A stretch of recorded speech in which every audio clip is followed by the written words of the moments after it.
In the heart of America's Tornado Alley, where nature's fury meets human resilience, a story of mystery and courage is about to unfold. For 30 years, Jack Morrison had been the most respected firefighter in Cedar County, saving countless lives through storms that had torn communities apart. But nothing in his decades of service could have prepared him for what he'd discover on this night.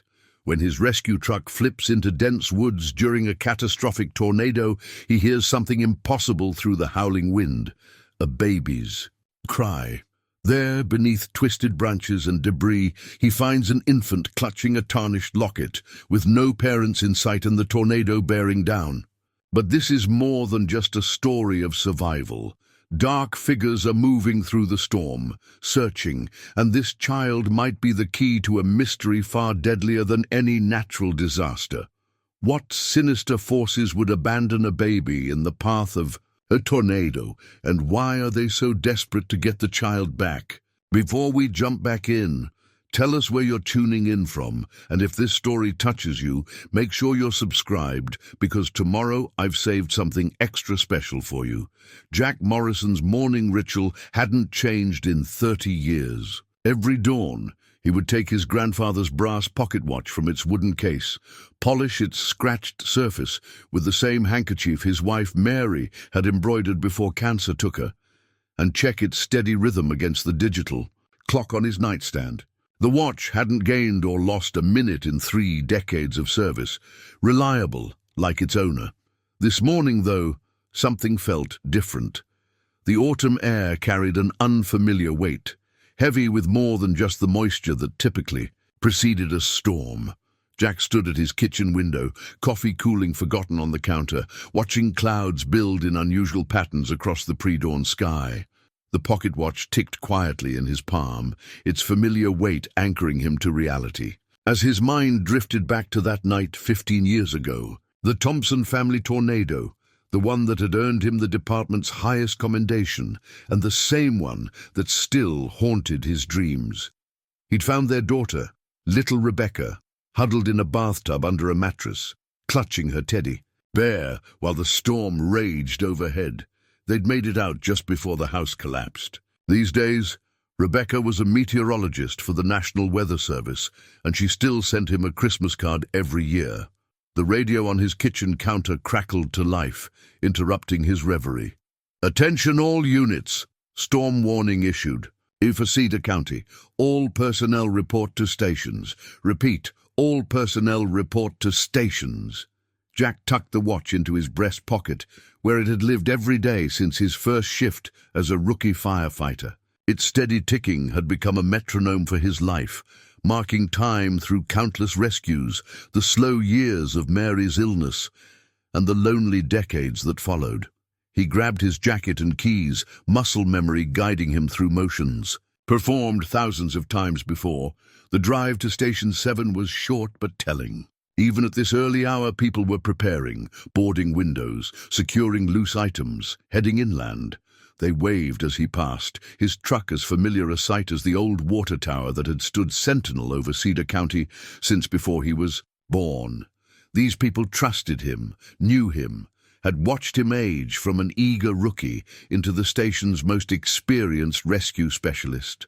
The station's bay doors were already open when he arrived, morning shift crews checking equipment with practiced efficiency. But something about their movements seemed off, more urgent than usual, tinged with an anxiety he rarely saw in his seasoned team. Sarah Chen, his protégé of 5 years, met him at the door. She had that look in her eyes, the one that meant trouble was brewing, and not just in the atmosphere. "Jack, you need to see this," she said, leading him to the weather monitor room. Rebecca called personally, said she's never seen anything like it.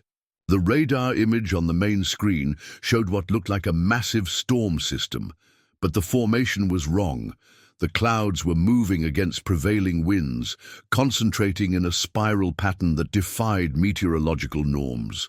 Jack felt the pocket watch's weight against his chest, its ticking suddenly seeming louder in the quiet room. "That's not all," Sarah continued, pulling up another screen. "We've had reports of strange vehicles in the county, black SUVs, government plates. They're asking questions about atmospheric conditions, but they're not from any agency we know. Jack leaned closer to the monitor, studying the unusual storm pattern. In 30 years of rescue work, he'd learned to trust his instincts. Right now, they were screaming that something was very wrong. The watch ticked steadily in his pocket, each sound marking seconds closer to whatever was coming. The radio crackled again, this time with an unfamiliar voice. "Station 7, respond to coordinates." Static interrupted the transmission, but what came through next made Jack's blood run cold. A sound he'd heard only once before, during the Thompson tornado, the unique frequency of a storm about to birth. Something monstrous. "Gear up," he told Sarah, already moving toward his locker. "Whatever's coming, it's going to be bad." The watch ticked on, counting down to a morning that would change everything. He didn't know it yet, but this would be the last normal moment of his life, the last time the world would make sense in the way it had for the past 30 years. Outside, the sky turned an impossible shade of green. Rebecca Thompson's voice crackled through the speakerphone, tight with professional concern. "Jack, this isn't like anything we've seen before. The storm cell, it's not following any known pattern. It's almost as if—" She paused, and Jack could picture her pushing her glasses up her nose, the way she did when struggling to explain something impossible. "It's almost as if it's being directed." The radar printout on the table showed what she meant. Instead of the typical hook echo pattern of a forming tornado, the storm system displayed a precise spiral structure, like a galaxy viewed from above. Colors on the radar shifted from the usual greens and yellows to deep purples and blacks that seemed to pulse with unnatural regularity. "I've got 30 years of weather data in our systems," Rebecca continued, "and nothing matches this configuration. The barometric pressure is dropping faster than our instruments can track, and the electromagnetic readings—" She trailed off again. "Give it to me straight, Rebecca," Jack said, his hand unconsciously finding the pocket. "Watch. How bad? Remember the night you saved me?" Her voice softened. "The Thompson tornado, this is bigger, much bigger. And it's not just the size, there's something wrong with the energy signatures. We're picking up readings that our equipment wasn't designed to measure." Sarah, who had been studying the printout, pointed to a series of dark spots on the radar image. "These anomalies here, they're moving against the wind direction. That's not possible, is it?" "Nothing about this is possible," Rebecca replied. "And there's something else. We've had inquiries from a private research facility about our atmospheric data. They're particularly interested in electromagnetic disturbances in the Cedar County area over the past month. The thing is, when I tried to look up their credentials, the facility doesn't seem to exist." Jack exchanged glances with Sarah. The mysterious black SUVs suddenly seemed more significant. "Rebecca, can you send us everything you have on these inquiries?" "Already did. Check your secure email." "But Jack?" Her voice dropped lower. "Be careful. Something about this feels orchestrated, like someone's been waiting for conditions exactly like these." The station's emergency lights suddenly flashed red, and the dispatcher's voice came through the overhead speakers. "All units, we have multiple reports of funnel cloud formation in sectors 7 through 9. Immediate evacuation orders are being issued for the following areas." As the dispatcher listed locations, Sarah pulled up a map on her tablet. "Jack, look at this. The evacuation zone forms a perfect circle around the old Miller property, that abandoned research complex. Out on Route 27, Jack remembered the place. It had been vacant for at least a decade, or so everyone thought. But now that he considered it, no one in town really knew what kind of research had been conducted there, or why it had shut down so suddenly. "I'm seeing multiple rotation points." Rebecca's voice came through again, more urgent now. "This isn't forming like a normal tornado. It's like something's pulling the storm together from different directions at once." Outside, the wind had picked up dramatically. Through the station windows, Jack watched as leaves and debris began to swirl in tight, controlled patterns that seemed to defy natural air currents. The sky had darkened to a color he'd never seen before, deeper than storm green, with pulses of purple-black that seemed to ripple outward from some central point. Sarah's tablet chimed with an incoming alert. "Jack, you need to see this. Someone just reported tire tracks leading into the old Miller complex, fresh ones, and they match the treads from those government vehicles we spotted earlier." The pocket watch ticked steadily against Jack's chest. But for the first time in 30 years, its rhythm felt out of sync with the world around him. Something was very wrong here, beyond the scope of natural disasters and normal emergency response protocols. "Start evacuating everyone according to standard procedures," he told Sarah, already moving toward the gear lockers. "But keep our units away from the Miller property, whatever's happening there." A massive thunderclap cut him off, and every electronic device in the station, phones, computers, radios, went dead simultaneously. In the sudden silence, Jack could hear something else.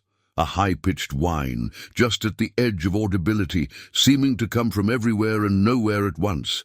The backup generators kicked in, but when the systems rebooted, the radar showed something impossible. The multiple rotation points Rebecca had identified were moving, not with the storm, but toward the Miller complex, as if being drawn there deliberately. "Sarah," Jack said quietly, checking his rescue gear, "I need you to coordinate the evacuation from here. I'm going to check out that complex." "Jack, no." She grabbed his arm. "Protocol says we stay together during severe weather events. You taught me that yourself." He looked at his protégé, saw the concern in her eyes, the fear not just of the storm, but of losing her mentor. "Sometimes," he said, patting the pocket watch, "experience tells you when to break protocol." The radio crackled back to life with a burst of static, and through the interference they caught fragments of a transmission. "Subject is secure. Containment protocols, weather manipulation systems, Project Stormborn." Sarah's eyes widened. "Weather manipulation, Jack? What the hell is going on?"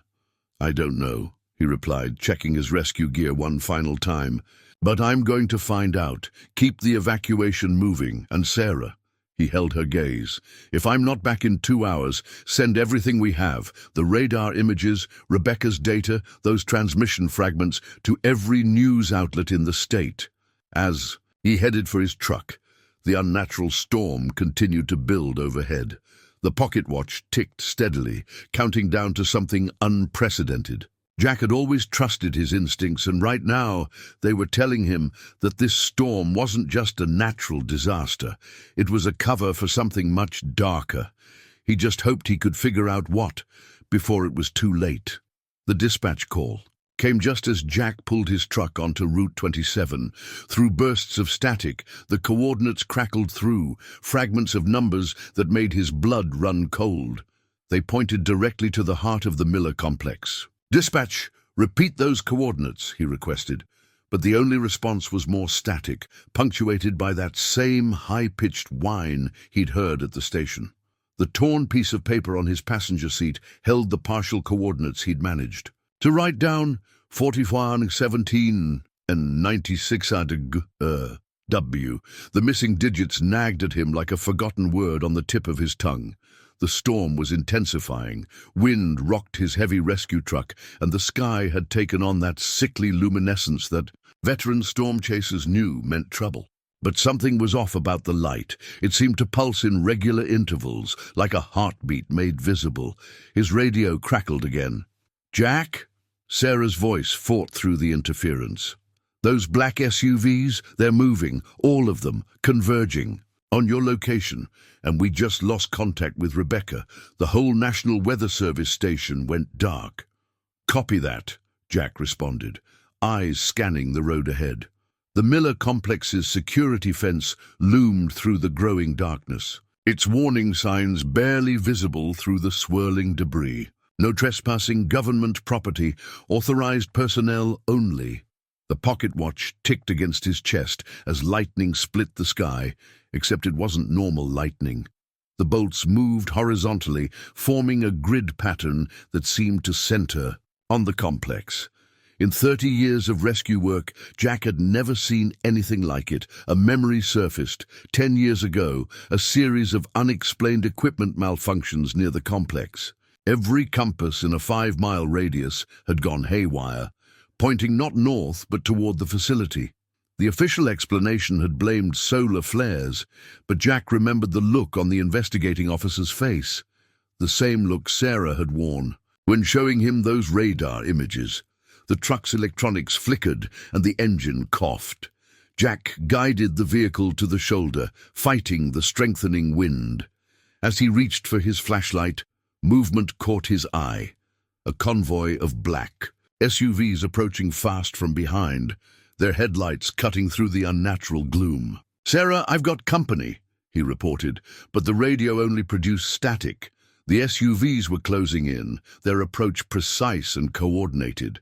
Jack made a split-second decision, jerking the wheel hard right onto a maintenance road he knew led deeper, into the woods surrounding the complex. The truck bounced violently as he pushed it faster than was safe on the rough track. Behind him, the SUVs split up, some following, others continuing toward the main entrance.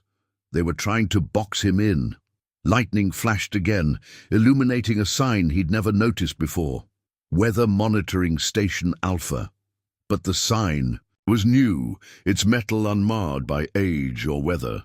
Someone had been busy while the town wasn't looking.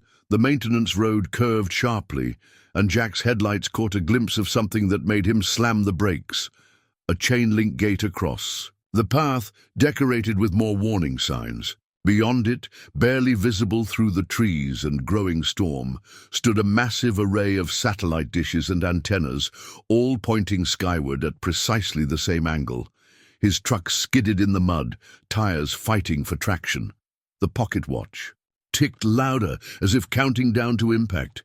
Jack tried to turn, but physics had other plans. The heavy rescue vehicle slid sideways, caught the gate's support post, and began to roll. Time slowed. Jack had just enough presence of mind to brace himself as the truck flipped once, twice, finally coming to rest on its side in a dense copse of trees. The impact knocked the wind from his lungs and sent his flashlight spinning into the darkness. For a long moment, he hung suspended by his seatbelt, ears ringing. The pocket watch had fallen from his pocket, landing on the truck's side window beneath him. In the beam of the fallen flashlight, he could see it was still ticking.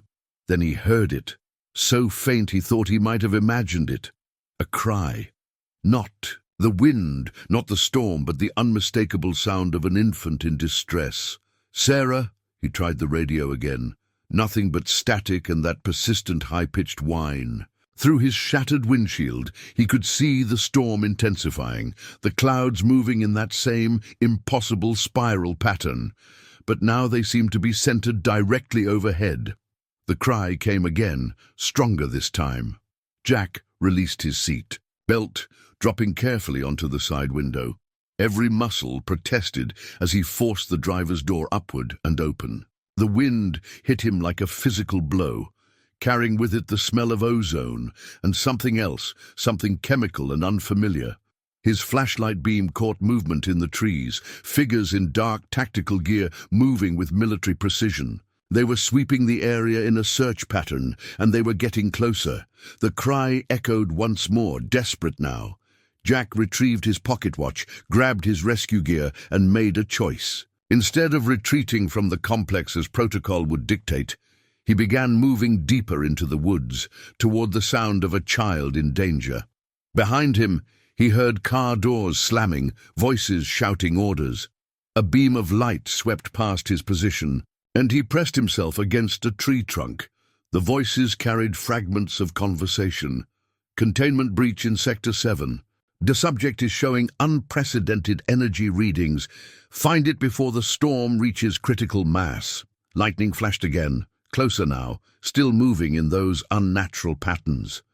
In its brief illumination, Jack caught a glimpse of what lay ahead, a clearing he'd never known existed, filled with more satellite dishes and strange equipment. and at its center, a concrete bunker with its heavy door standing open. The infant's cry grew stronger, pulling him forward. Whatever was happening here, whatever experiments or secret projects had been hidden away in his county, none of it mattered now. There was a child in danger, and that made everything else simple. Thunder rolled overhead as Jack Morrison, veteran firefighter and rescue specialist, moved deeper into the heart of a mystery that would change his life forever. The pocket watch ticked steadily in his hand, marking time toward a revelation none of them were prepared for. The cry led Jack through a maze of fallen branches and debris, each step taking him deeper into territory that shouldn't exist. His flashlight beam caught glimpses of equipment half hidden in the underbrush, weather sensors, monitoring stations, and things he couldn't begin to identify. Everything looked new, recently installed, yet the forest had grown around it as if it had been there for decades. The pocket watch in his hand suddenly grew warm, its steady ticking becoming erratic. The same high-pitched whine he'd heard earlier filled the air, and his flashlight flickered ominously. Above, the spiral storm pattern tightened, its center directly overhead. Then he saw it, a flash of white among the shadows, a bundle of blankets, and caught in the twisted remains of what looked like some kind of mobile monitoring station. The cry came again, weaker now, and Jack's 30 years of rescue experience told him he had minutes, not hours. "I'm coming," he called out, fighting his way through the underbrush. "Hold on, little one." As he approached, his flashlight revealed more details. The monitoring station wasn't damaged by the storm. It had been deliberately destroyed. Scorch. Marks and twisted metal suggested an explosion, but there was no fire, no smoke, just the lingering scent of that strange chemical he'd noticed earlier. The bundle moved slightly, and tiny fingers emerged from the blankets, clutching something that caught the light. Jack's breath caught in his throat. Around those perfect infant fingers was wrapped an antique silver locket, its surface etched with markings unlike anything he'd seen before. "Easy now," he murmured, reaching carefully for the bundle. "I've got you." The moment his hands touched the blankets, two things happened simultaneously. The baby's cries ceased, replaced by a soft cooing sound, and the storm overhead pulsed. With a burst of that strange, horizontal lightning, Jack's pocket watch stopped ticking entirely. He lifted the infant gently, falling back on decades of rescue training to check for injuries. The baby, a girl, he realized, couldn't be more than a few months old. Her eyes, when they met his, were an impossible shade of violet. The locket she clutched seemed to hum against his skin. Its surface was covered in what looked like mathematical equations, interspersed with symbols that seemed to shift and change as he tried to focus on them. At the center was an inscription: Project Stormborn, Subject 7. "What have they done to you?" he whispered, cradling the infant closer as he examined her. No visible injuries, but her skin was cool to the touch. She needed warmth, and they needed shelter.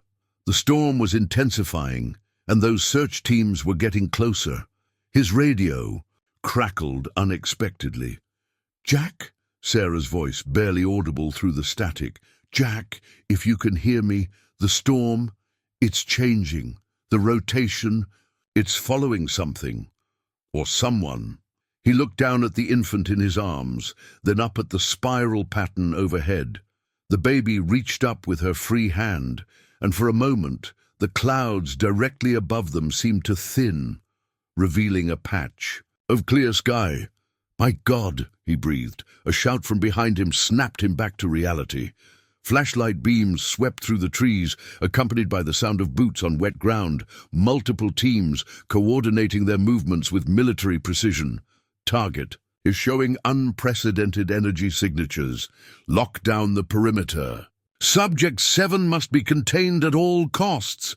Jack's mind raced. The baby in his arms, the strange locket, the impossible storm patterns, it all connected somehow, but right now none of that mattered. What mattered was that he held an infant who needed protection, and people were hunting her. He switched off his flashlight and moved deeper into the shadows, using skills honed through countless rescue operations in difficult conditions. The baby remained eerily quiet, as if sensing the need for silence. Above them, the storm continued its unnatural dance, but now Jack could see a pattern to its movements. Every time the search teams got close, the wind would shift, driving debris between them and his position. The locket pulsed warmly against his chest, where he'd tucked it into his shirt pocket alongside his stopped watch. The equations etched on its surface seemed to glow faintly in the darkness, casting strange shadows through his shirt fabric. A voice rang out, closer now, carrying an edge of authority and desperation. "The subject is bonding. Repeat, subject. Zevon is bonding with an unauthorized individual. Initiate Protocol Omega." The storm responded with a violent burst of energy. Lightning struck in a perfect circle around their position, momentarily blinding the search teams. In that instant of chaos, Jack made his decision. Protocol, procedure, the normal rules of engagement. None of them applied to this situation. He checked the baby's blankets, making sure she was secure, then oriented himself toward the old maintenance tunnels he knew ran beneath this part of the county. If he could reach them, they might have a chance. The infant's violet eyes met his again, and in them he saw something that defied explanation. Awareness, understanding, and something more. Something that spoke of power beyond human comprehension. "Don't worry," he whispered, securing her more firmly in his rescue harness. "I won't let them take you." The storm howled overhead, but now it felt less like a threat and more like a shield, a force responding to the precious bundle in his arms. As they moved through the darkness, Jack Morrison realized he had become part of something beyond his 30 years of experience, beyond the rational world of rescue operations and weather patterns. He had become part of a mystery that threatened to reshape everything he thought he knew about the natural world. And somewhere in the back of his mind, his pocket watch's stopped hands seemed to mock the idea that time itself moved in predictable patterns. Behind them, the search teams regrouped, their lights probing the darkness. But the storm, their storm, had other plans. The maintenance tunnel entrance was exactly where Jack remembered it, hidden behind a growth of kudzu that had claimed an old utility shed. 30 years of responding to emergencies in Cedar County had taught him every bolt hole and backup route, knowledge that had saved lives before and might save 2 more tonight. The rusted door protested as he forced it open one-handed, his other arm cradling the infant secure against his chest. The baby remained impossibly quiet, those violet eyes tracking every movement as if understanding the need for silence. Above them, the storm continued its unnatural dance, now forming a perfect spiral centered on their position. Jack's flashlight beam revealed a metal ladder descending into darkness. The tunnel map in his mind showed 3 possible routes: west toward the old water treatment plant, north toward the county maintenance depot, or east toward— He paused, remembering something. East toward the Miller Complex's original foundation. The sound of search teams crashing through the underbrush made the decision for him. East it was. If he wanted answers about the child, that's where he'd find them. The descent was tricky with precious cargo, but years of rescue training took over. He managed to climb down one-handed, keeping the baby secure in his rescue harness. The locket pressed between them pulsed with warmth, its strange equations giving off that faint, impossible glow. At the bottom of the ladder, Jack found himself in a concrete tunnel tall enough to stand in. The air was stale but dry, and the temperature was notably warmer than the storm-charged atmosphere above, perfect for an infant who needed warmth. He took a moment to properly examine the baby in the steady beam of his flashlight. She was small, maybe 3 months old, with wisps of pale hair that seemed to catch and reflect light in unusual ways. No signs of injury or distress, but her clothes were strange. A one-piece garment made of material he'd never seen before, with what looked like sensor pads built into the fabric. The locket demanded attention next. Now that they were safe for the moment, Jack carefully unwrapped it from the baby's fingers, tiny hands surprisingly strong and reluctant to let go. In the direct flashlight beam, the equations etched into its surface seemed to move, rearranging themselves like living things. "What secrets are you hiding, little one?" he murmured, trying to decipher the markings. The central inscription, Project Stormborn, Subject 7, remained static, but everything around it shifted and flowed. Mathematical formulas merged with symbols that didn't belong to any language he recognized. His radio suddenly sparked to life, making both of them jump. Through waves of static, Sarah's voice emerged. "Jack, if you're there, something's happening. The storm, it's like it's searching for something. And those men in the SUVs, they're not government. I ran the plates. They don't exist." He reached for his radio, but before he could respond, his flashlight beam caught something that made his blood run cold. A small device, no bigger than a quarter, was sewn into the baby's clothes. A red light pulsed steadily at its center. Tracking device. As if sensing his discovery, the infant's face scrunched up in concentration. The device sparked once and went dark, just as a low rumble of thunder reached them through layers of earth and concrete. The baby relaxed, those impossible violet eyes meeting his with what looked like satisfaction. "Did you just—" Jack shook his head. Questions for later. Right now, they needed to move. The tunnel stretched ahead into darkness, its walls lined with pipes and old electrical conduits. Jack's flashlight revealed junction boxes every few yards, their covers thick with rust. But one was different, newer, with a keypad lock that glowed faintly in the darkness. He approached carefully, the baby tension-free in his arms. The keypad's soft blue glow reminded him of the Locket's strange luminescence. Acting on instinct, he held the Locket closer to the keypad. The response was immediate. The Locket's equations flared brightly, and numbers appeared in sequence on the keypad's display. 7 to 2, 3, 9, 1. The junction box door swung open silently, revealing a hidden compartment. Inside, Jack found a tablet computer, still powered on, despite the electromagnetic interference that had disrupted every other device. Its screen showed a map of the tunnel system, but not the one he knew. This map revealed a network of secret passages and chambers, all centered on a location beneath the Miller complex labeled Project Stormborn Primary Containment. The baby stirred, making her first sound since their descent, a soft coo that echoed strangely in the tunnel.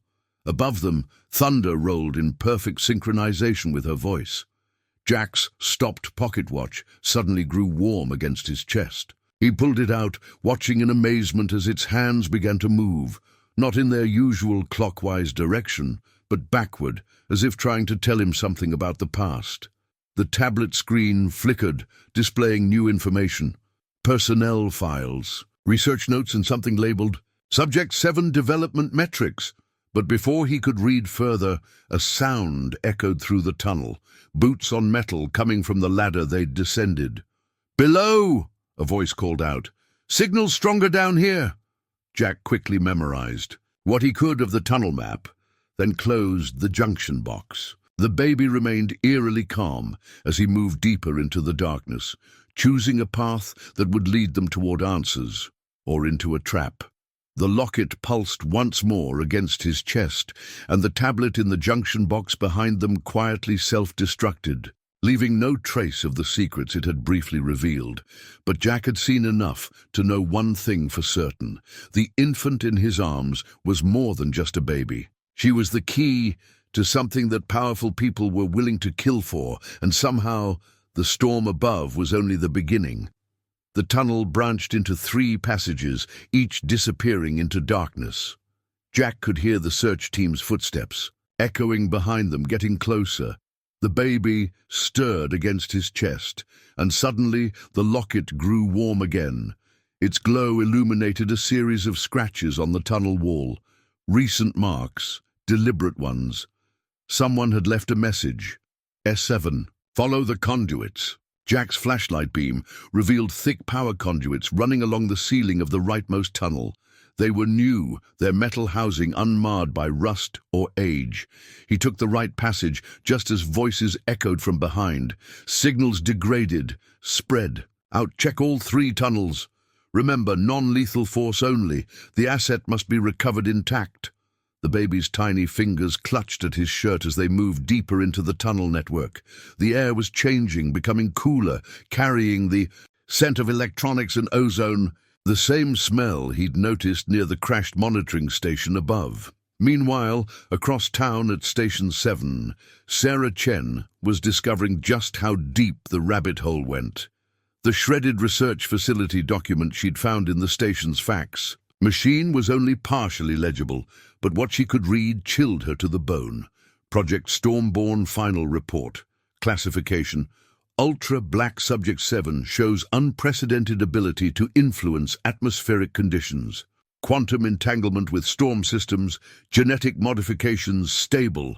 Recommend immediate transfer to deep storage facility. The rest was torn away, but a letterhead was visible. Advanced Weather Systems Research Division. Sarah quickly ran the name through every database she had access to. Nothing. It was as if the organization didn't exist. Her phone rang. Rebecca from the Weather Service. Sarah, I'm breaking about 15 federal regulations by making this call, but you need to know something. Those storm patterns we're tracking. They match a series of classified incidents from the 1980s. Something called Project Cloudburst. The files are heavily redacted, but they mention genetic experimentation and...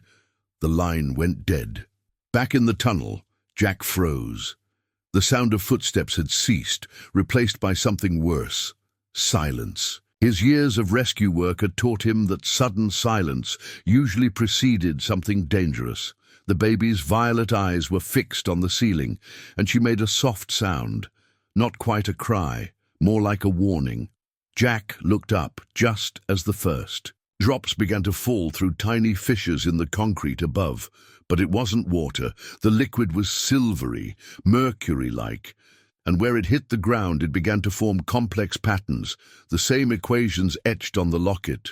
Chemical agent deployed, a voice echoed through the tunnel. Stand by for subject retrieval. The silvery liquid was spreading, forming a growing pool that reflected the locket's pulsing light. But wherever the light touched it, the liquid recoiled, leaving dry patches in a growing circle around Jack and the baby. The infant's face scrunched in concentration again, and suddenly the tunnel temperature plummeted. The mercury-like substance began to freeze, creating a barrier between them and their pursuers. Jack's stopped pocket watch grew warm again. When he pulled it out, the hands were spinning wildly, and in their reflection on the watch's crystal, he saw something impossible. Images of other tunnels, other facilities, other babies with violet eyes. But these images showed something gone wrong. Storms out of control, entire facilities destroyed. The baby touched the watch with one tiny hand, and the images ceased. In the sudden quiet, Jack heard something new, a rhythmic humming coming from up ahead. It matched the pulse of the locket perfectly. Sarah's voice crackled through his radio. Jack, if you're there, I found something. Project Stormborn isn't the first. There were others, failed attempts to create some kind of human weather control system. But Subject 7? She's different. She's the first success.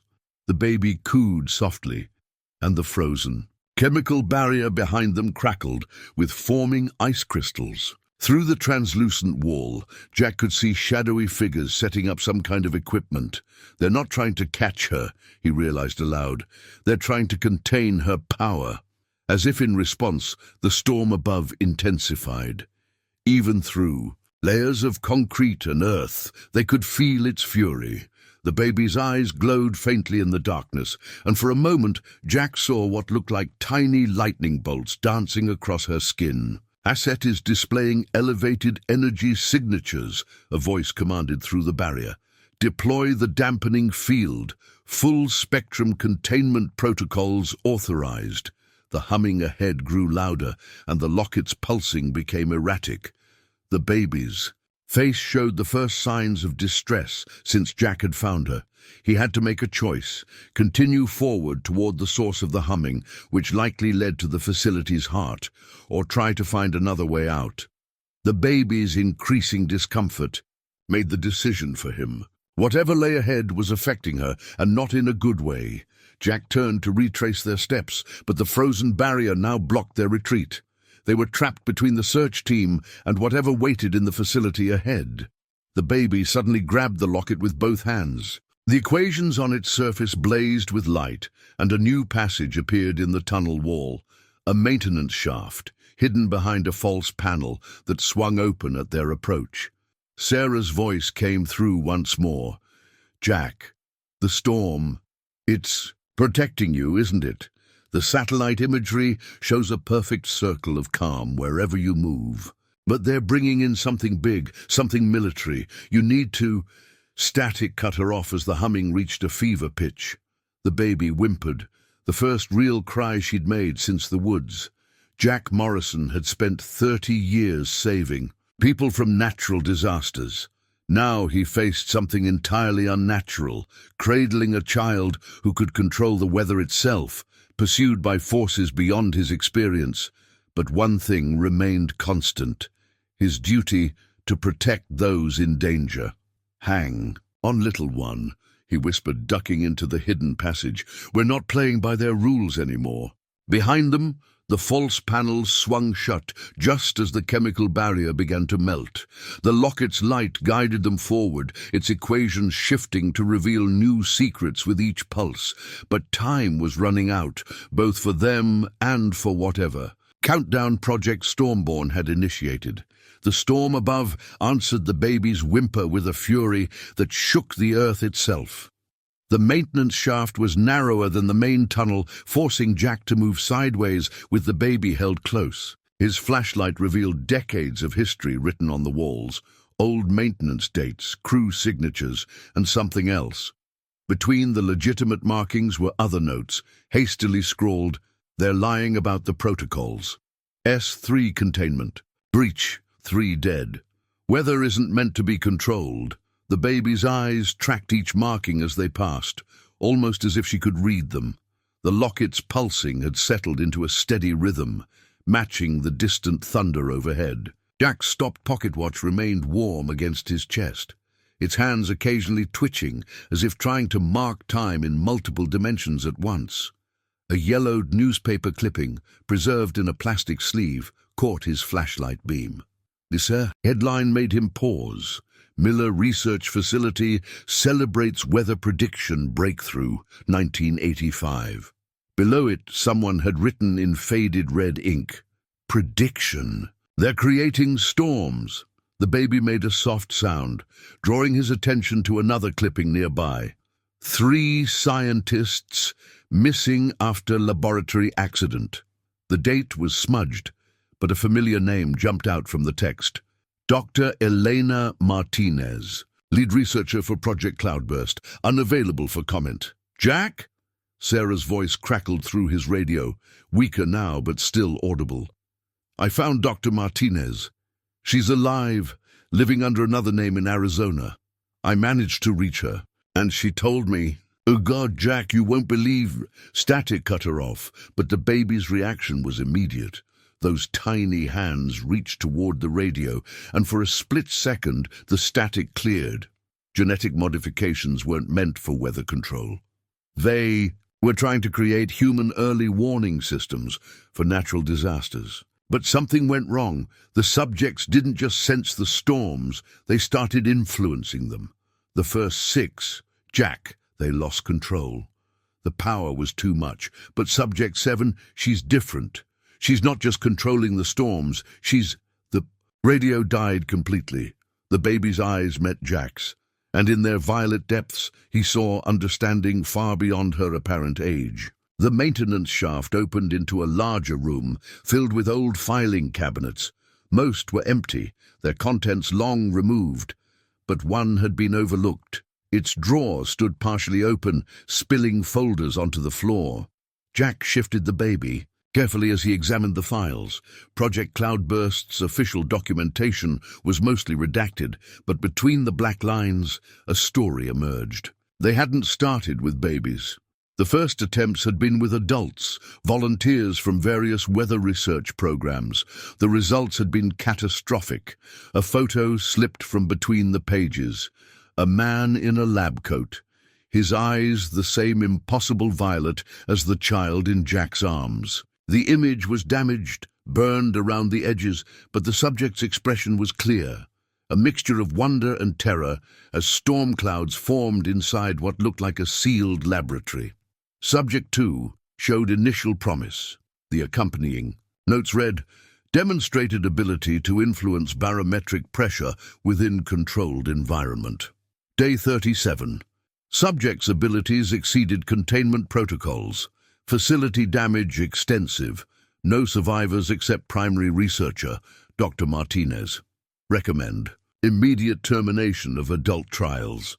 Note, subject's genetic markers show unexpected stability. Potential for inherited traits requires investigation. The baby squirmed suddenly, her tiny face turning toward a far corner of the room. There, barely visible in the flashlight's beam, stood an old security camera. Its power light was blinking. "Target located," a voice echoed from the tunnel they'd left. "Secondary containment team, move in." The baby's hands found the locket again, and the equations on its surface rearranged themselves into what looked like a warning. The temperature in the room dropped sharply as a new sound reached them, the whine of high-powered electrical equipment. Powering up, full-spectrum dampening field engaging in 3, 2. The locket flared brilliantly, and a section of wall beside them slid away, revealing another hidden passage. This one was different. Newer, its walls lined with modern technology. Status lights pulsed in sequences that matched the locket's glow. Jack's radio sparked one final time. Sarah's voice, desperate now. "Jack, Martinez says there's something they didn't put in the files. Subject 7 isn't just the first success, she's Elena's granddaughter. They've been planning this for 2 generations, manipulating genetics, waiting for the perfect combination. The storm isn't hunting you, it's protecting its own." The baby's violet eyes filled with tears for the first time, and thunder shook the facility's foundations. In that moment, Jack understood. This wasn't just about weather control or secret projects. This was about family, about a grandmother's attempt to protect her legacy, and about powers that some would kill to control. The dampening field hummed to life behind them as Jack ducked into the hidden passage, cradling his precious charge closer. The baby's tears left tiny droplets on his shirt that seemed to glow with the same light as the locket's equations. "Your grandmother sent me, didn't she?" he whispered. "Those coordinates, that emergency call. She knew they were losing control of the project. She needed someone who would protect you, not study you." The baby's answering coo was accompanied by a perfect miniature lightning bolt that arced between her fingers. Above them, through layers of earth and concrete, the storm responded like a vast orchestra to its conductor's gesture. They moved deeper into the hidden passage, leaving behind the room full of dark histories. But the truths they'd discovered followed them, etched into the locket's shifting equations and reflected in a baby's violet eyes. The facility's secrets were unraveling, but the biggest revelation still waited ahead, in the heart of Project Stormborn, where science had crossed lines never meant to be crossed, and where a grandmother's love had created both a miracle and a potential catastrophe. The hidden passage led them into a circular chamber that hummed with active technology.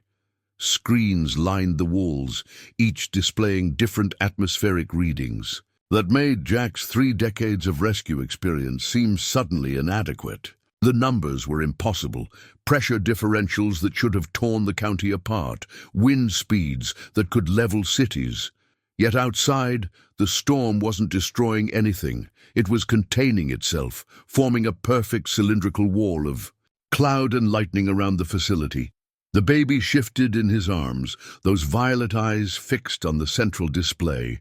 The screen showed a satellite view of their location, and Jack felt his breath catch.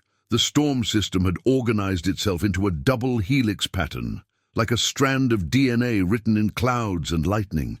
"Your grandmother," Jack said softly. "She wasn't just studying weather patterns, was she? She was studying you, your family, your DNA." A new set of meteorological readings appeared on screen, accompanied by a stream of strange symbols that matched the equations on the locket. The baby reached out one tiny hand, and the symbols began to shift, organizing themselves into recognizable patterns. The locket grew warm against Jack's chest, its pulse synchronizing with blinking lights around the room. His stopped pocket watch suddenly twitched violently, its hands spinning through multiple rotations before settling on a date. August 15th, 1985. The day Project Cloudburst claimed its first victims. "Warning," an automated voice announced. "Atmospheric anomaly detected. Storm system displaying conscious pattern recognition. Repeat, storm system showing signs of sentience." The baby made a sound somewhere between a laugh and a coo. Above them, visible through a reinforced skylight Jack hadn't noticed before, the clouds responded. The entire storm system rotated, its eyes centering perfectly over their position. His radio crackled to life one more time. Sarah's voice was accompanied by another's, older, urgent, carrying the weight of decades of secrecy. "Jack?" Sarah called. "Dr. Martinez is here with me. She says, listen carefully." Elena Martinez's voice cut in.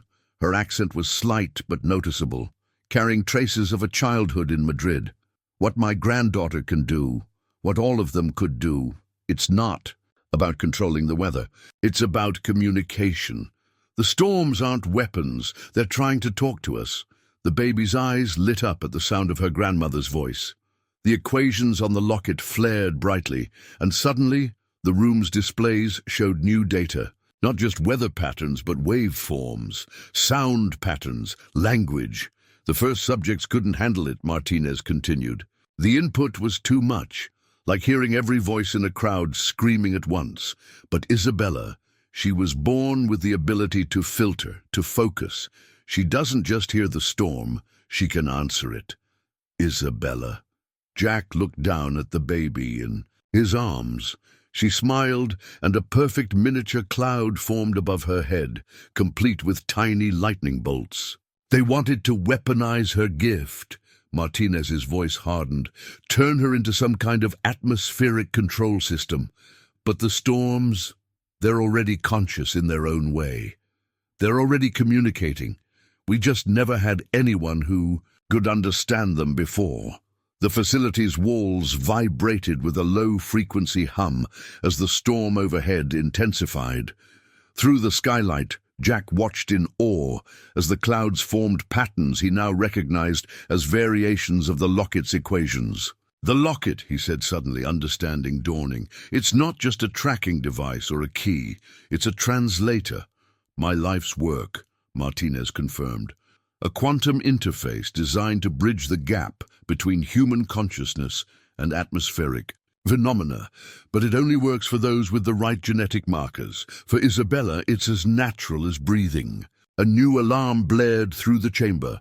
"Warning, containment protocols failing, dampening field at 15% capacity and falling." The baby, Isabella, touched the locket again, and its surface came alive with flowing equations.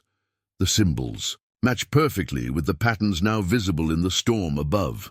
She was talking to it, Jack realized, not controlling, but conversing. "Jack," Martinez's voice became urgent, "they're going to try to separate her from the locket. They think if they break the connection, they can start over with their weapons program. But they don't understand. The storms are part of her now. If they break that connection violently," she didn't need to finish. Jack had seen enough natural disasters to understand what an out-of-control storm system could do, especially one with consciousness, one that might react like a wounded animal. Heavy footsteps echoed from multiple directions. The containment. Teams had found them.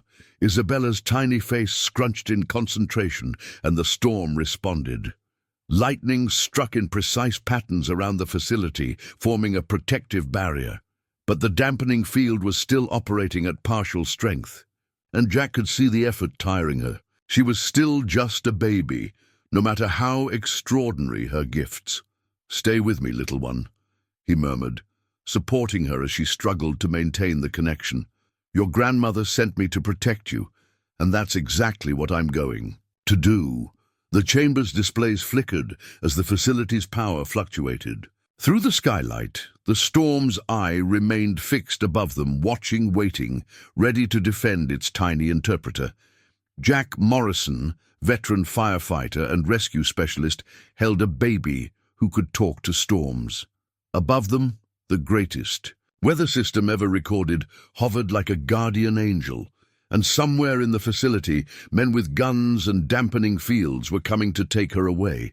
The pocket watch ticked once, sharply, as if marking the moment when everything would change. Isabella's violet eyes met his, filled with trust and determination that no 3-month-old should possess. The storm had chosen its speaker. Now Jack had to choose what he was willing to risk to protect her. The first containment team breached the chamber's western door with military precision. Their black tactical gear bore no insignia, but their equipment was bleeding edge, portable dampening, field generators humming with the same frequency that made Isabella whimper in discomfort. "Grandfather, please," a new voice called out. "Don't make this harder than it needs to be." Jack turned to face the eastern entrance, where a man in a white lab coat stood, his silver hair and sharp features carrying echoes of Elena Martinez. But where her voice had held concern, his carried only cold calculation. "Dr. Victor Martinez," the man introduced himself. "Isabella's other grandparent, though Elena would prefer to forget that fact. I see she's still trying to interfere with progress." The damaged security keycard hanging from his coat caught Jack's eye, its surface marked with the same equations as the Locket. Victor noticed his gaze and smiled thinly. "Ah, you've been reading our little family history. Then you know this isn't the first time my wife has tried to derail decades of research. The only difference is, this time she found a more physically capable assistant." Isabella's tiny hands clutched Jack's shirt tighter as her grandfather approached. Above them, through the skylight, the storm's eye narrowed dangerously. "The storms were never meant to be dialogue partners," Victor continued, his tone dismissive. "They're a power source, waiting to be harnessed. My daughter understood that before Elena poisoned her mind with all this consciousness nonsense. Why do you think she agreed to the genetic modifications during pregnancy?" "Because you lied to her," Elena's voice crackled through Jack's radio. "You told her it was to protect her baby from the hereditary heart condition in your family. You never mentioned the real changes you were making." Victor's face hardened.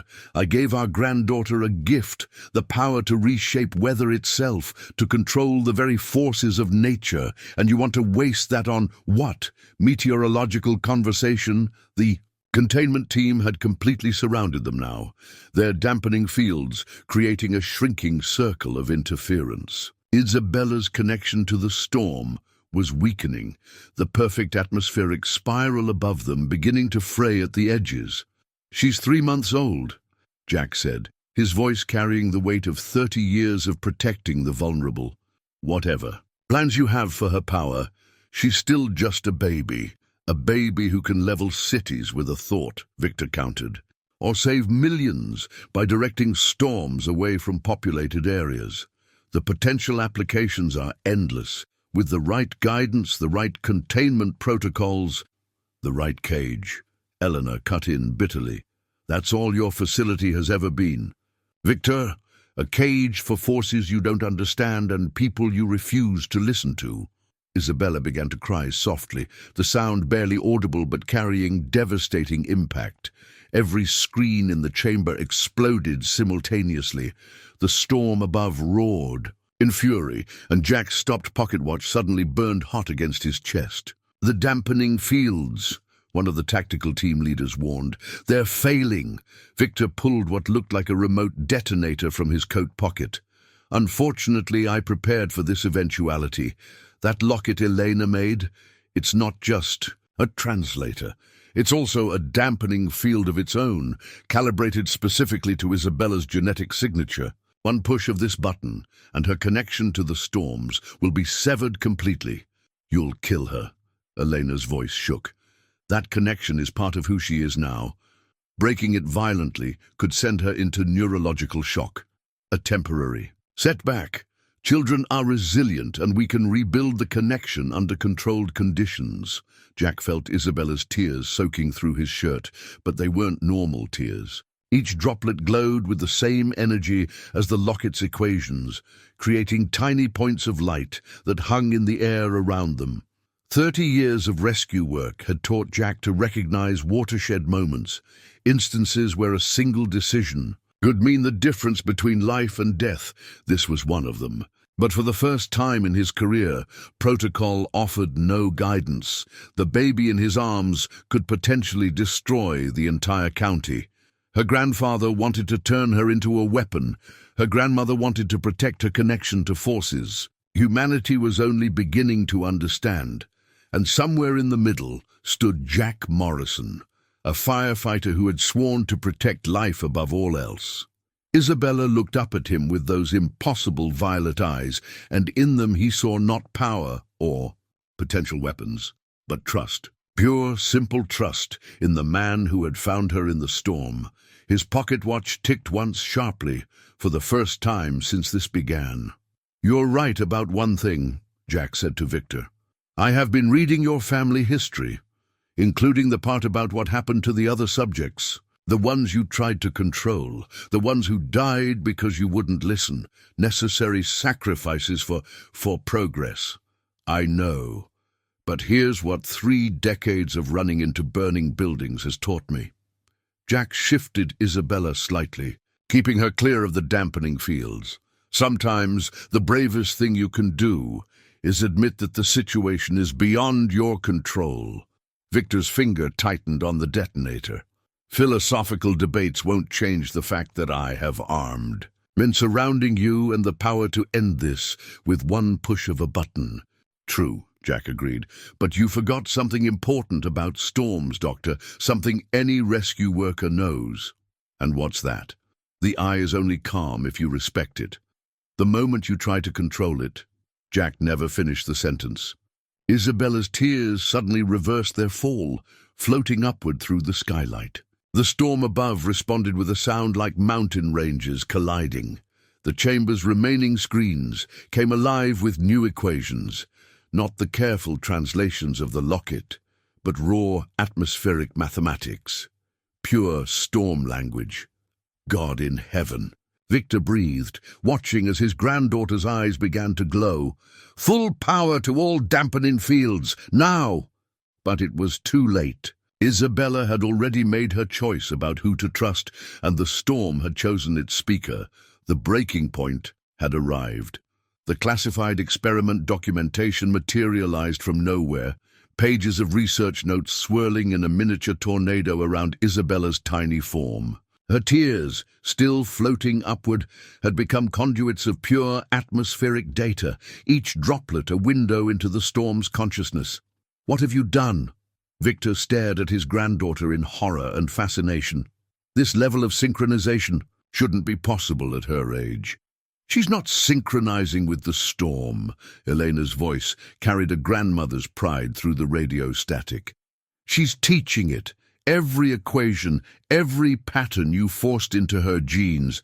She's showing the storm how to break your dampening fields." The tactical team's equipment began to spark and smoke. Their careful formation broke as men stumbled back from failing gear. Through the skylight, the storm's eye had transformed into a vertical tunnel of clear air, like a pathway between worlds.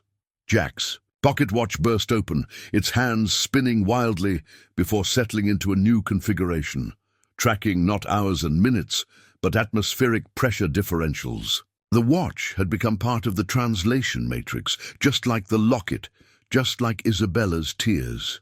30 years, Victor said softly, his finger still on the detonator. 30 years of work, starting with Project Cloudburst. Do you know how many storms we had to study? How many atmospheric patterns we had to decode? The first subjects failed because they couldn't process the raw data. Their minds broke under the strain. They failed because you tried to force a dialogue into a weapon, Elena countered. Nature doesn't bend to human will, Victor. It can only be understood through respect. Isabella's tiny hand reached toward her grandfather, and for a moment, Jack saw not a master of storms, but simply a baby trying to connect with family. The gesture carried such innocent hope that even Victor hesitated. The others, Jack said, remembering the files he'd seen. Subjects 1 through 6. They weren't just test subjects, were they? They were your children. Victor's composed facade cracked slightly. My siblings, Elena and I, we were part of the original Project Cloudburst team. We discovered the genetic markers that allowed certain people to sense atmospheric patterns. But it wasn't until my brothers and sisters volunteered for the early trials that we understood the full potential and the full cost, Elena added grimly. Tell him, Victor, tell him what happened to our family. The chamber's remaining screens flickered to life, displaying old footage that Isabella's power had pulled from the facility's archives. Jack watched in horror as men and women with violet eyes like Isabella's tried to contain storms with their minds. Each attempt ended in tragedy, the power overwhelming them, the storms responding with uncontrolled fury. They weren't ready. Victor's voice carried decades of rationalization. The genetic modifications weren't stable enough. Each failure taught us more, showed us what needed to be refined. By the time my daughter was born, we knew exactly which markers to enhance. You used your own daughter as an incubator for the next phase. Eleanor's disgust was palpable. Modified her genes without her knowledge, prepared her child, your grandchild, to be your perfect weapon. To be our redemption, Victor shouted, his careful control finally breaking. Do you think I wanted to sacrifice my family? Everything I did was to ensure Isabella would succeed where they failed. She's the culmination of 30 years of loss, of learning, of refining the connection between human consciousness and atmospheric power. The storm above responded to his emotional outburst, its eye narrowing dangerously. Isabella whimpered, and Jack held her closer, trying to shield her from the weight of expectations being forced upon her. Your own brothers and sisters, he said quietly. All those years, letting everyone believe the Miller facility was just a weather research station. But it was really a monument to your family's sacrifice. A sacrifice that gave us the key to controlling the most destructive force in nature, Victor insisted. Isabella isn't just gifted. She's the perfect bridge between human will and atmospheric power. The storms speak to her, yes, but more importantly, they obey her. No, Elena cut in. That's where you're still wrong after all these years. Watch your granddaughter, Victor. Really watch her. Isabella's tears had formed a complex matrix in the air around them, each droplet reflecting storm equations like tiny mirrors. But the patterns weren't commands or control sequences. They were questions, offered with a child's simple curiosity. And the storm was answering. Through the skylight, the clouds had organized themselves into symbols that matched the Locket's equations. A dialogue written in wind and lightning, conducted by a 3-month-old who saw no need to control or dominate, only to understand. My God, Victor whispered, the detonator trembling in his hand. She's not just communicating with it. She's growing with it, Elena finished, learning as it learns. The storms were never meant to be controlled, Victor. They were reaching out to us all along, trying to teach us about powers we were too arrogant to understand. Isabella is what our family should have been from the beginning, not masters of the storm, but students of it. The classified documents swirling around them began to glow with the same light as Isabella's tears. Pages of research, records of failure and loss, 30 years of trying to bend nature to human will, all of it illuminated by the simple truth of a baby's unconditional acceptance. Jack's pocket watch ticked again, marking not time but understanding. The facility's remaining systems registered a massive power surge as Isabella's connection to the storm reached new depths. And in that moment, Victor Martinez had to choose between 30 years of rigid control and the miracle of his granddaughter's gift. The detonator shook in his hand as the full weight of his family's legacy hung in the balance. The hand-drawn escape route map materialized in the storm equation matrix surrounding Isabella, its worn paper glowing with the same energy as her tears. Jack recognized Elena's handwriting, detailing tunnel systems that even his 30 years of experience hadn't known existed. She had planned for this moment, prepared an escape route for her granddaughter long before sending out that cryptic emergency call. Victor saw it too. Always the contingency planner, weren't you, Elena?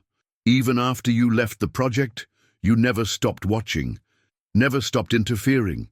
Someone had to remember the human cost. Elena's voice was steel-wrapped. In grief, someone had to be ready when you finally went too far. Isabella's tiny fingers traced patterns in the air, and the storm responded with a sound like distant whale song, deep, mournful, ancient. The tactical team's remaining equipment died completely, leaving them clutching useless gear as the chamber's atmosphere began to change. Fascinating, Victor breathed, scientific curiosity momentarily overwhelming even his obsession with control. She's not just communicating with our local system. She's connected to something larger, something older.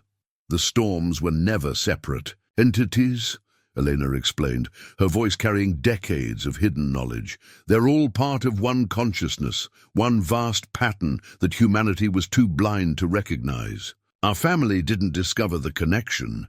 We simply inherited the ability to perceive what was always there. Jack felt Isabella's body temperature shift, synchronizing with the atmospheric changes around them. The Locket's equations were flowing faster now, moving in rhythm with her heartbeat. His pocket watch had become a tuning fork, vibrating in harmony with frequencies beyond human hearing. The choice was never yours to make, Victor, Eleanor continued. Isabella isn't your redemption or your weapon. She's the first of our family. To be born free of your expectations, free to learn from the storms instead of trying to master them. Victor's finger tightened on the detonator. And if that freedom destroys her like it destroyed the others? Like it nearly destroyed you? The dampening fields are the only thing preventing a catastrophic cascade effect. As if to emphasize his point, the storm above intensified. The facility's reinforced walls groaned under the pressure of atmospheric forces that defied conventional meteorology. Isabella's connection was growing stronger, pushing against the limits of the failing dampening fields. Jack, Sarah's voice cut through the radio static, urgent and clear. The storm system. It's drawing in energy from other weather patterns. The entire Midwest's atmospheric stability is being affected. Whatever you're going to do, it needs to be soon. Jack looked down at the baby in his arms, this impossible child who could speak with storms. Isabella met his gaze with those violet eyes, and in them he saw not fear, but certainty. She had already made her choice. Now he had to make his. She's still just a baby, he said quietly, addressing both grandparents. Whatever power she has, whatever destiny you've planned for her, right now she needs what every child needs, the freedom to grow, to learn, to become herself. And if that self has the power to reshape weather systems across the continent, Victor demanded, what then, Mr. Morrison? Will your rescue worker's conscience be able to handle the consequences if you're wrong? The facility's structure was beginning to buckle as Isabella's connection to the storm grew stronger. The dampening fields were the only thing preventing a full synchronization between her consciousness and the vast atmospheric intelligence trying to reach her. Elena, Jack called into his radio. The escape route you mapped, where does it lead? To. A place where the storms can teach her without human interference. A sanctuary my colleagues and I prepared, far from anyone who would try to control her power. Victor raised the detonator. I won't let 30 years of work end like this. The dampening field in that locket will... He never finished the sentence. Isabella's hand reached out once more toward her grandfather, but this time she wasn't simply seeking connection. The detonator crumbled to dust as atmospheric forces responded to her will. "Understanding," she said, her first clear word shocking. Everyone into silence. Not control. The storm above sang in triumph as its youngest speaker found her voice. The chamber's remaining systems registered a massive spike in electromagnetic activity as the last dampening fields began to fail. Jack Morrison had spent his career making split-second decisions that meant the difference between life and death. Now, holding a baby who could communicate with storms, he faced the most important choice of his 30 years of service. Trust the wisdom of a child who saw power as a dialogue, not a weapon, or bow to the fear that had driven the Martinez family. To decades of attempts at control, the pocket watch ticked once more as the decision point arrived. The broken communication device lay at Victor's feet, its circuitry exposed and sparking. Through its damaged speaker, fragments of data streamed in a dozen different voices, other facilities, other projects, all reporting the same phenomenon. Weather patterns across the continent were shifting, responding to Isabella's awakening. "Consciousness, stand down," Jack told the tactical team, his voice carrying the authority of 30 years of crisis management. "Your dampening fields are gone. The only thing keeping this storm stable is her choice to communicate rather than command." Isabella's tiny hand stretched toward the facility's ceiling, and the storm above responded. The vertical tunnel of clear air widened, becoming a perfect cylinder of calm that extended from the chamber's skylight up through the clouds. Within that cylinder, patterns of light danced in precise mathematical sequences. The equations, Victor whispered, academic fascination momentarily overwhelming his need for control. They're not just communicating, they're evolving. Through the broken communication device, Elena's voice emerged stronger. She's teaching them as they teach her. A true dialogue, Victor, what our family should have been doing all along. The Locket's surface had become almost fluid, its equations flowing like quicksilver as Isabella's connection to the atmospheric consciousness deepened. Jack's pocket watch had synchronized with this new rhythm, its hands marking not minutes, but energy exchanges between the baby and the storm. "Understanding," Isabella said again, her violet eyes fixed on her grandfather. "Family," the word hit Victor like a physical blow. He staggered, catching himself against a console as decades of rigid scientific certainty crumbled in the face of his granddaughter's simple wisdom. "The other subjects," he said quietly. "Your aunts and uncles, Isabella, I thought their failure was due to inadequate control measures. But they were trying to tell me something, weren't they, Elena? Something I refused to hear." "They found what Isabella has found," Elena confirmed. "A consciousness vast and ancient, willing to share its knowledge if only we would stop trying to harness it." Their minds didn't break from the strain of control, Victor. They broke from the grief of being forced to treat communication as combat. The storm sang in harmonics that made the facility's remaining systems resonate in sympathy. Through the cylinder of calm air, Jack could see other storm systems in the distance beginning to orbit their position like satellites around a star. "Sarah," he called into his radio, "what are you seeing?" It's beautiful, Jack. The weather patterns. They're organizing themselves. Not like any natural system we've ever recorded, but not chaotic either. It's like they're dancing." Isabella cooed softly, and her tears, still floating in complex patterns around them, began to glow brighter. Each droplet became a lens, showing glimpses of other storms, other times, other attempts at communication throughout history. Through these liquid windows, Jack saw the truth that had been hidden in plain sight. Every major storm in human memory had been an attempt at dialogue. The patterns meteorologists had studied for centuries weren't just atmospheric physics, they were letters in an alphabet humanity had never learned to read. Until now. Victor took a step toward his granddaughter, his hands empty of threats for the first time since Jack had met him. "I was wrong," he said simply, "about everything." The words seemed to break something loose in the atmosphere. The storm's song changed pitch, becoming something almost joyful. Isabella smiled, and for a moment her violet eyes reflected patterns that seemed to contain the whole history of Earth's atmosphere. "The choice was always hers," Elena said softly, "just as it was always ours, though you never let us see it. The storms don't need handlers or controllers, Victor. They need translators, partners, family." The tactical team, witnessing something that defied all their training, began to lower their weapons. In the face of such clear communication between a baby and the sky itself, protocols seemed suddenly inadequate. Jack Morrison held Isabella closer, understanding at last why his instincts had led him to protect rather than contain. She wasn't a weapon to be controlled or a power to be harnessed. She was a bridge between worlds that should have been connected long ago.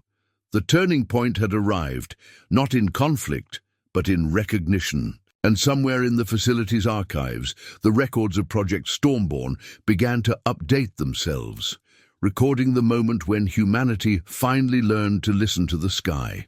The facility's warning system activated with a sound like an electronic heartbeat. Red emergency lights cast their glow across banks of failing equipment as a computerized voice announced, "Warning, critical system failure. Containment protocols destabilizing. Automated self-destruct sequence initiated. Time to detonation.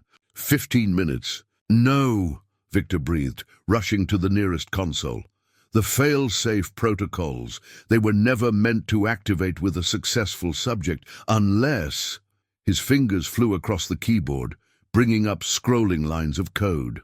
"The old safeguards are still in place, the ones we programmed after Subject 3's incident." "What safeguards?" Jack demanded, holding Isabella closer as the facility's deeper levels began to rumble. "The facility's original protocols," Elena's voice explained through the radio, "designed to prevent catastrophic power release if a subject's abilities exceeded our control measures. But Isabella's connection to the storms is beyond anything. The system was programmed to handle. It's reading her ability to communicate as a containment breach." Isabella's eyes tracked the countdown timer that had appeared on every working screen. Her tiny face showed not fear, but concentration. Above them, through the cylinder of clear air she maintained, the storm system began to shift and reorganize. "The key, self-destruct sequence," Victor said, still typing frantically. "It's not just explosives. The facility's core contains experimental atmospheric manipulation equipment. If it detonates, the electromagnetic pulse will..." "Will what?" Jack pressed, though part of him already knew the answer. "Will sever Isabella's connection to the storm consciousness," Eleanor finished, "violently. The feedback could kill her and destabilize weather patterns across half the continent." The tactical team was already evacuating, their training overriding any curiosity about the phenomena they'd witnessed. Only their commander remained, speaking urgently into a secure channel. "Project compromised, requesting immediate extraction, asset status unclear, atmospheric anomalies expanding beyond predicted parameters. 13 minutes to detonation." The facility announced with mechanical calm. Isabella's hands reached for the locket, and its equations flared with new urgency. The storm above responded, its carefully maintained pattern beginning to fluctuate as it sensed the growing threat. "The override codes aren't working," Victor reported, his voice tight with frustration. "The system's reading Isabella's power levels as a Class 1 threat. It's locked us out of all critical functions." because you programmed it to treat any loss of control as a threat, Elena said bitterly, never considering that true understanding might look exactly like what Isabella's achieving. Jack's pocket watch suddenly grew warm against his chest. When he pulled it out, its hands were spinning in opposite directions, as if trying to measure time in two different realities simultaneously. "Sarah," he called into his radio, "what's happening outside?" "The storm patterns. They're changing, Jack. Multiple systems converging on your position. It's like they're trying to protect her, but the energy readings are off the charts. If those systems fully combine, 11 minutes to detonation." Isabella spoke again, her voice carrying echoes of the storm's harmonics. "Help coming." Through the skylight, Jack could see what she meant. The storm consciousness wasn't just responding to her distress, it was mobilizing. Like antibodies rushing to fight an infection, weather systems were moving with purpose and intelligence. "God," Victor whispered, watching the atmospheric readings spike. "They're not just conscious, they're organized. A collective intelligence that's existed in Earth's atmosphere since before humans evolved. And now they're trying to save one of their own," Elena added. "The connection goes both ways. Isabella isn't just their translator, she's become part of their family too." The facility shuddered as massive atmospheric pressure differentials built up around its foundations. Emergency bulkheads began to seal automatically, responding to the growing threat of structural collapse. 9 minutes to detonation. "The equipment in the core," Jack said suddenly. "It was designed to manipulate atmospheric conditions. Could it be overloaded, burned out before the self-destruct sequence completes?" Victor's eyes widened. "Yes, but the power required would be enormous. We'd need multiple storm systems working in perfect synchronization. And the feedback would..." He trailed off as Isabella raised both hands toward the sky. Through their liquid windows, her floating tears showed storm systems across the continent, responding to her call. The consciousness that had waited eons for humanity to learn its language was bringing its full power to bear. 7 minutes to detonation. The choice was clear but terrifying. They could evacuate, let the facility destroy itself, and hope the damage to Isabella and the storm consciousness would be survivable. Or they could trust in powers beyond human comprehension, trust that a baby's connection to ancient atmospheric intelligence might succeed where 30 years of human control had failed. Jack Morrison had spent his career making impossible decisions, in moments of crisis, but never with stakes quite like this. The pocket watch ticked backward once, then forward, as if counting down in 2 time streams at once. Through it all, Isabella's violet eyes remained calm, filled with the wisdom of skies that had watched Earth's entire history unfold. The countdown continued its merciless advance as humanity's hunger for control faced off against nature's capacity for protection. And somewhere in the storm above, something vast and ancient marshaled its forces for one decisive act. The failed containment pod schematics flashed across every working screen, revealing the fatal flaw in Victor's decades of work. The pods had been designed to contain and control, never considering that true power might come through cooperation rather than conquest. 6 minutes to detonation. "The core containment chamber," Victor said, his voice carrying the weight of belated understanding. "It's through the east corridor. But the security systems..." Isabella's tiny hand pointed toward the heavy blast doors, and they opened smoothly, their electronic locks overridden by atmospheric interference that spoke the same mathematical language as their control systems. The storm consciousness wasn't just communicating anymore, it was actively hacking the facility's infrastructure. "Jack," Sarah's voice crackled through the radio with new urgency. "Elena's colleague from the National Weather Service just confirmed. The storm systems are creating something unprecedented, a cascading resonance pattern that's amplifying Isabella's connection instead of just maintaining it. If the facility's equipment overloads, 5 minutes to detonation. We need to reach the core, Victor insisted, already moving toward the open doors. The containment equipment. If we can modify it to channel the storm's energy instead of fighting it. Jack looked down at Isabella, whose violet eyes were fixed on her grandfather with an expression too knowing for any infant. "You trust him?" he asked softly. "Family," she replied, the word carrying harmonics that made the facility's remaining systems vibrate in sympathy. Through her floating tears, they could see the approaching storm fronts, dozens of them, moving with purpose and intelligence. The consciousness that had waited so long for humanity to learn its language was bringing its full power to bear on this moment. 4 minutes to detonation. They ran through corridors that were coming alive with impossible mathematics. Isabella's connection to the storm consciousness was growing stronger, not weaker, as the facility's containment systems failed. Equations wrote themselves on the walls in condensation and electrical discharge, the atmosphere itself teaching. Lessons humanity had been too blind to learn. The core containment chamber was a cathedral to failed ambition. Massive electrodes reached toward a central platform where earlier subjects had been tested, their attempts to control the storms ending in tragedy. But Isabella saw something different in the equipment, not chains, but channels. 3 minutes. To detonation. The power distribution network, Victor said, his hands flying over the main control panel. If we can invert the containment fields, use them to amplify instead of dampen.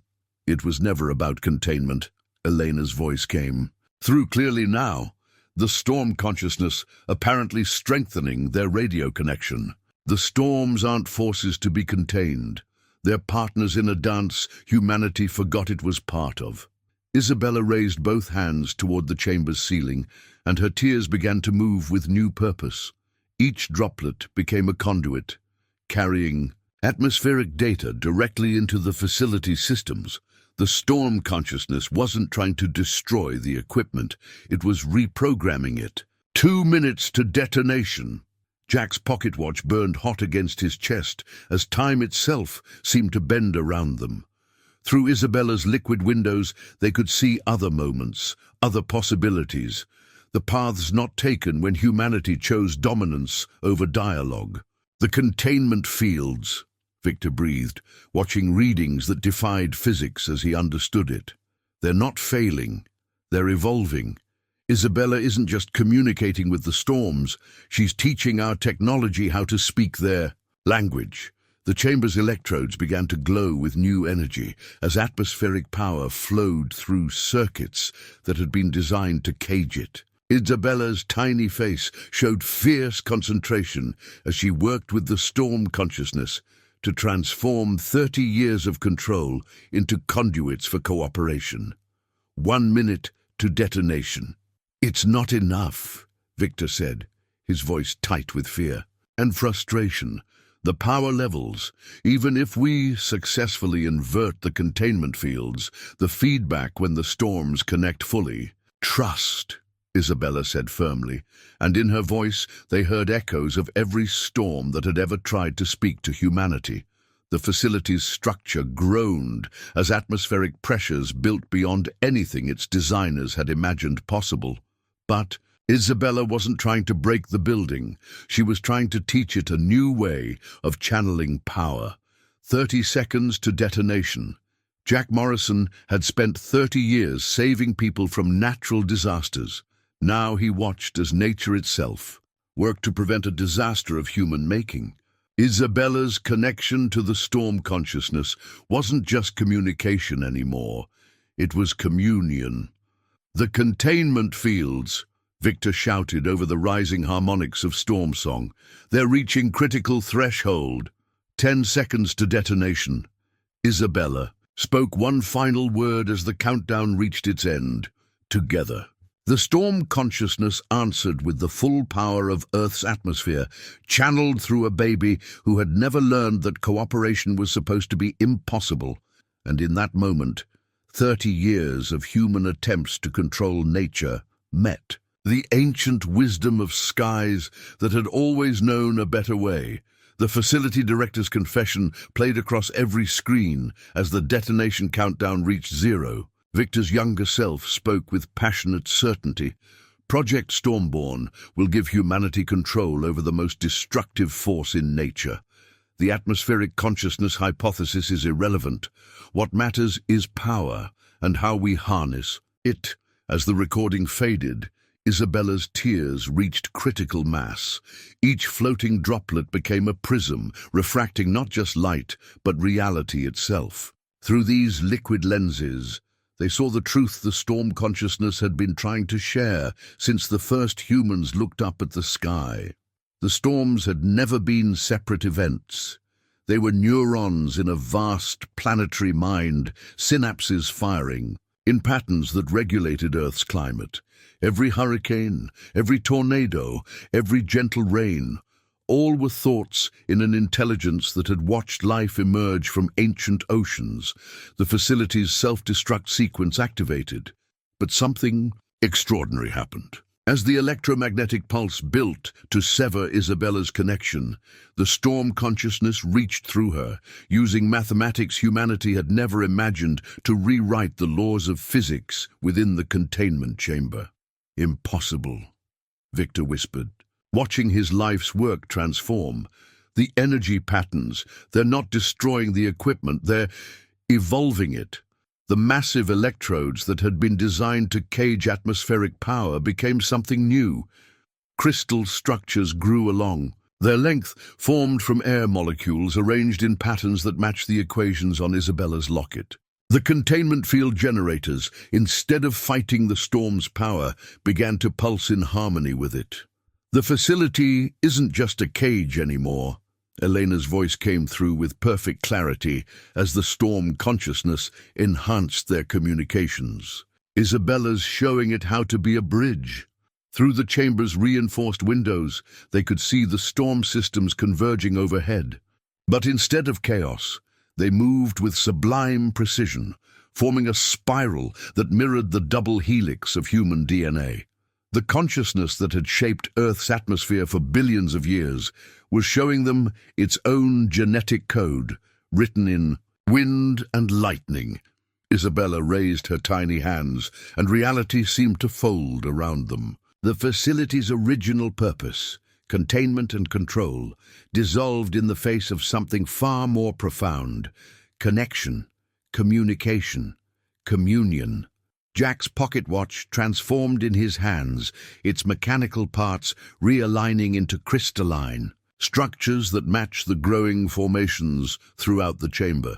Time itself seemed to flow differently as human technology learned to speak the storm's ancient language. The containment fields, Victor called out, watching readings that defied comprehension. They're not just inverting, they're becoming something else, a quantum translation matrix. The storm consciousness answered through Isabella, balance. The word carried harmonics that made the very air vibrate with meaning. Harmony. Sarah's voice joined Eleanor's on the enhanced communications. Jack, you need to see this. The weather. On patterns.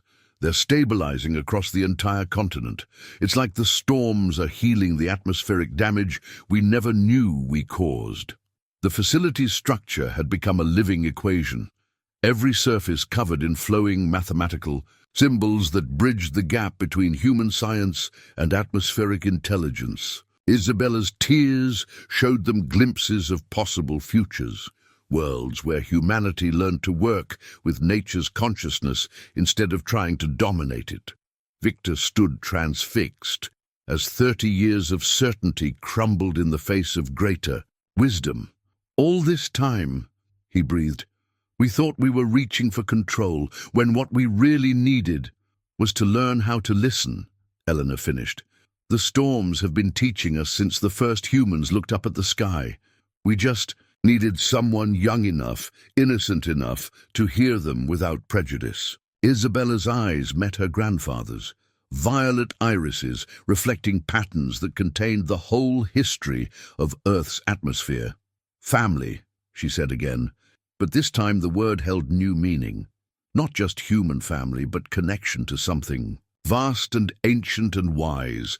The crystalline growths reached critical mass, transforming the containment chamber into a structure that had never existed before, a physical interface between human consciousness and atmospheric intelligence. The storm consciousness flowed through it like blood through veins, turning 30 years of failed containment into humanity's first real dialogue with the sky.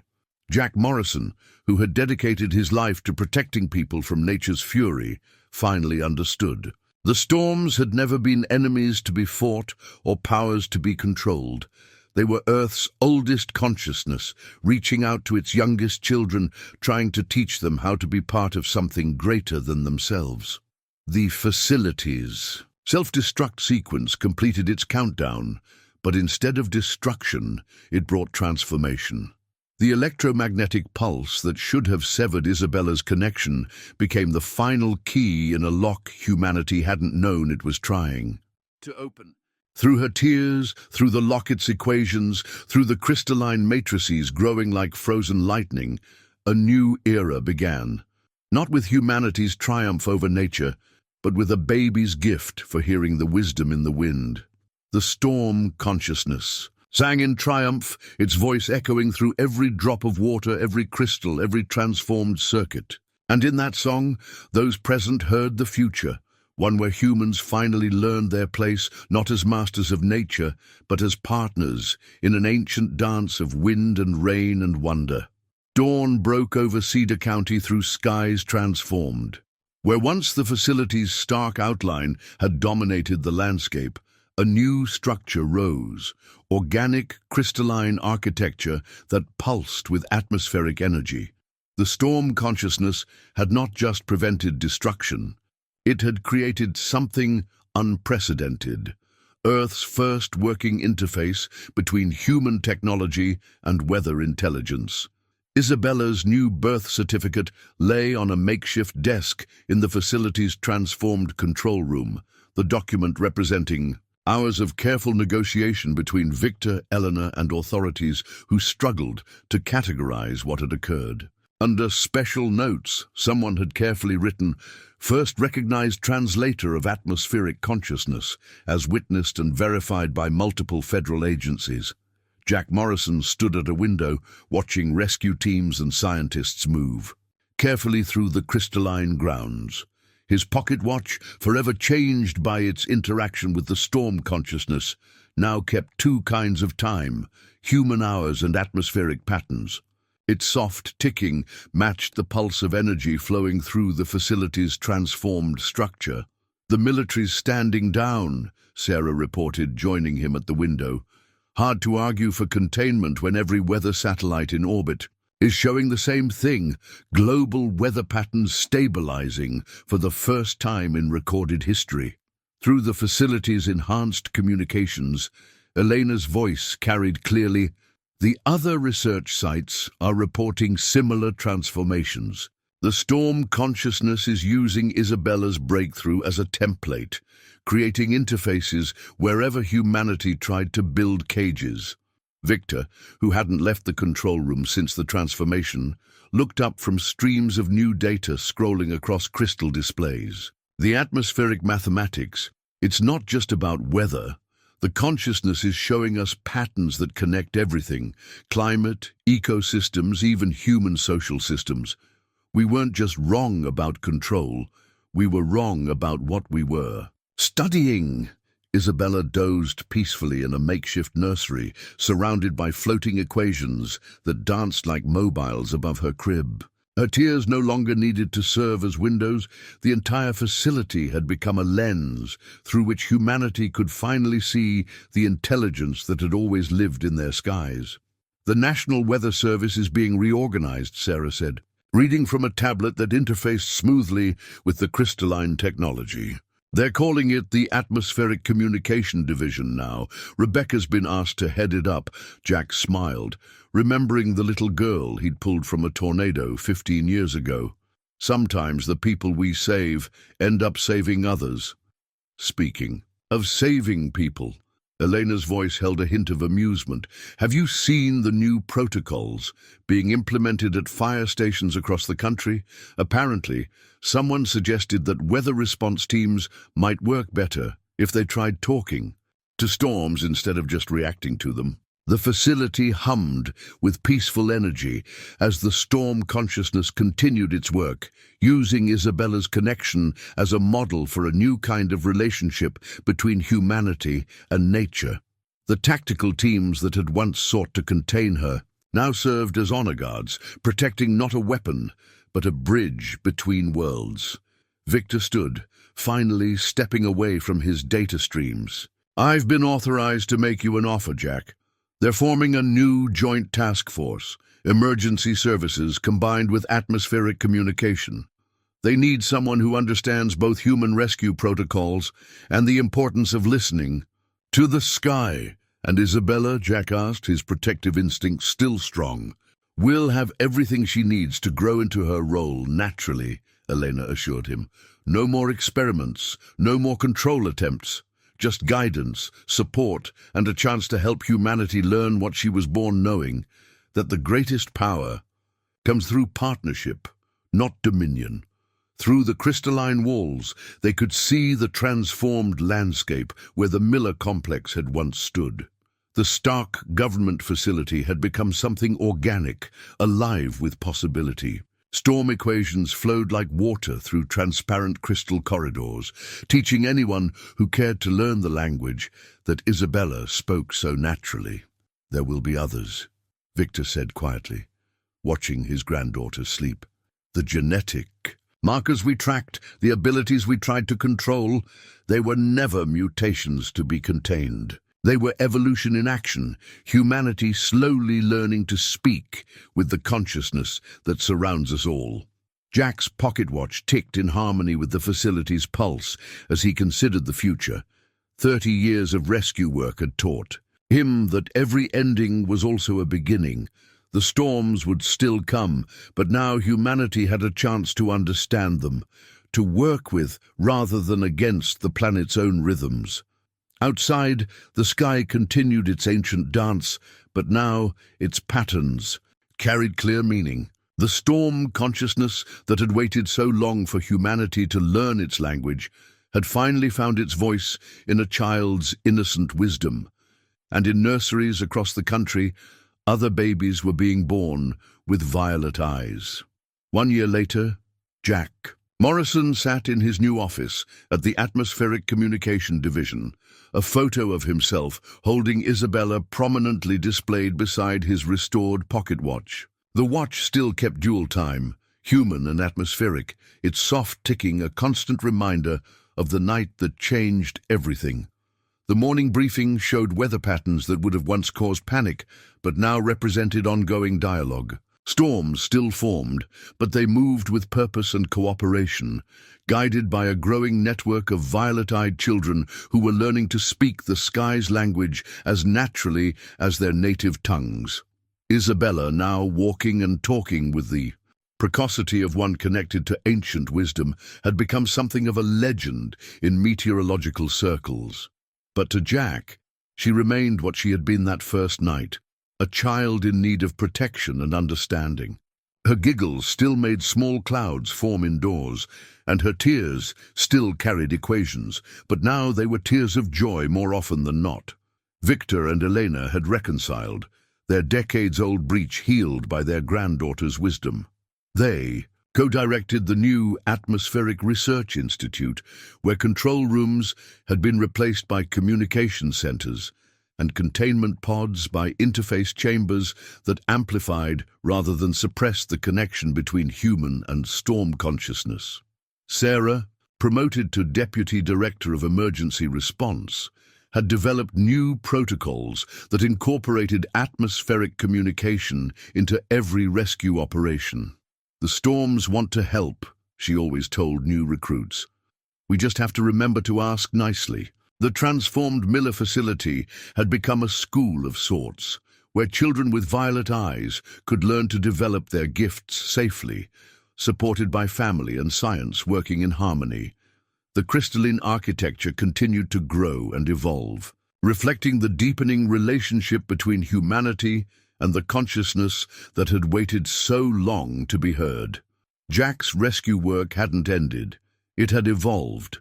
Now, when he responded to emergencies, he brought not just equipment and experience, but the ability to talk to the storms themselves through interfaces grown from the seeds of Isabella's transformation. The consciousness that had once been seen as a force to control had become humanity's most powerful ally in protecting life. Isabella, playing in a garden where crystalline growths merged with natural flowers, looked up at clouds that danced for her amusement.